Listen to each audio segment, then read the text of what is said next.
This is the Morning Shower. Brought to you by Late Night Hump. Let the news wash over you. With Jordan Freed, Brendan O'Brien, and Reena Ezra. These are your ShowerHead Lines. Proponents of statehood for Washington, D.C. face a milestone moment in their decades-long movement to reshape the American political map. The House will vote Thursday on legislation that would create the new state of Washington Douglas Commonwealth with one representative and 2 senators. A tiny sliver of land, including the White House, the U.S. Capitol, and the National Mall, would remain as a federal district. I know one thing, the demand for a 51-star flag will surely create a boom in the flag industry. The Perseverance rover on Tuesday successfully converted some of the plentiful carbon dioxide on Mars into oxygen as a first test of its MOXIE instrument. After warming up for about 2 hours, MOXIE produced 5.4 grams of oxygen, which is enough to sustain an astronaut for about 10 minutes. While this monumental development indicates that we are getting closer to having sustainable life for humans on Mars, which will change life as we know it forever, I can't help but wonder how long it would take MOXIE to convert my farts into oxygen. Democratic lawmakers unveiled legislation that would invest $25 billion to convert the nation's fleet of gasoline and diesel-powered school buses to electric vehicles. So now they'll really be magic school buses. A 71-year-old woman riding with her daughter on Florida's Interstate 95 suffered a gashed forehead Wednesday when a turtle smashed through the windshield of their car, striking her, the Daytona Beach News-Journal reports. The woman was quoted as being happy she survived real-life Mario Kart. A popular vitamin brand recalled some of its gummy products because they could contain metal. In a recall notice posted on the FDA website Tuesday, New Jersey-based Church & Dwight said it initiated a voluntary recall of select VitaFusion gummy products after the company's investigation of 2 consumer reports identified the possible presence of a metal mesh material. On the bright side, maybe more people will start taking vitamins when they hear how totally metal they are. 3 years after a malfunctioning storage tank destroyed thousands of frozen eggs and embryos at an Ohio fertility clinic, its former lab director is blaming what he described as bungling staff and administrators who ignored his warnings. The claims made for the first time in legal filings this month have ignited a flurry of accusations between university hospitals in Cleveland and its former employee and his attorney.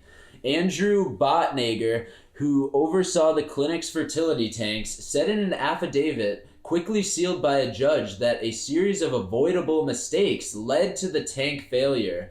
He also said he was pressured by the hospital's lawyers to withhold details about what went wrong. I don't know if this clinic will ever get anyone pregnant again, but I'm sure that everyone who works there is fucked. Pixar has yet to introduce a trans character on screen, but it looks like that's about to change. The Twitter account for San Francisco's Trans March shared a Pixar casting calling for a young trans voice actor to voice a teenage transgender girl. It seems like Pixar is transitioning into a film company that gives a voice to people who are transitioning. 2 Florida police motorcycle officers are facing charges that they issued dozens of bogus tickets to drivers they never pulled over. The Herald reports the scheme fell apart when lawyers who specialize in defending drivers who get tickets started soliciting business from people who had no idea what they were talking about. A lesson to police officers: if you want to take citizens' money, they should probably know they have to give it to you. Also, maybe stop shooting unarmed black people and you'd have money from all the lawsuits you don't have to settle. Human excrement in public has become an increasingly serious problem as England has started to open up more businesses, but many bathrooms are still closed.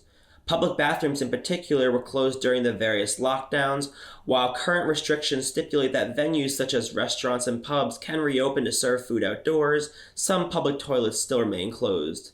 Shit. I'd be pissed off if my restaurant options were limited to this also, so I feces why this is such an issue. A Vineland man has sued an employee and manager of a local Dunkin' Donuts after he says he was burned by a cup of coffee that spilled on his lap last year while he was going through the restaurant's drive-thru, according to the suit filed earlier this year. The incident happened on August 25th. When an unnamed female employee, without any due caution, served him a scalding hot, medium coffee in a manner as to spill the entirety of the liquid on the plaintiff's lap and causing immediate and agonizing pain to the plaintiff's thigh and groin area. The employee insists she was showing him a new method of caffeine consumption known as penis chugging. A hospital employee in Italy has been accused of skipping work on full pay for 15 years. He is now being investigated for fraud, extortion, and abuse of office, as he was reportedly paid the equivalent of 464,000 euros in total over the years he is thought not to have been working. It seems that now we have to start paying more attention when someone at your workplace asks, "Are you working hard or hardly working?" American Dream Mall is hosting 2 job fairs on Thursday so it can fill 200 part-time positions. Ah yes, the American Dream, working part-time for minimum wage. Thank you for showering with us.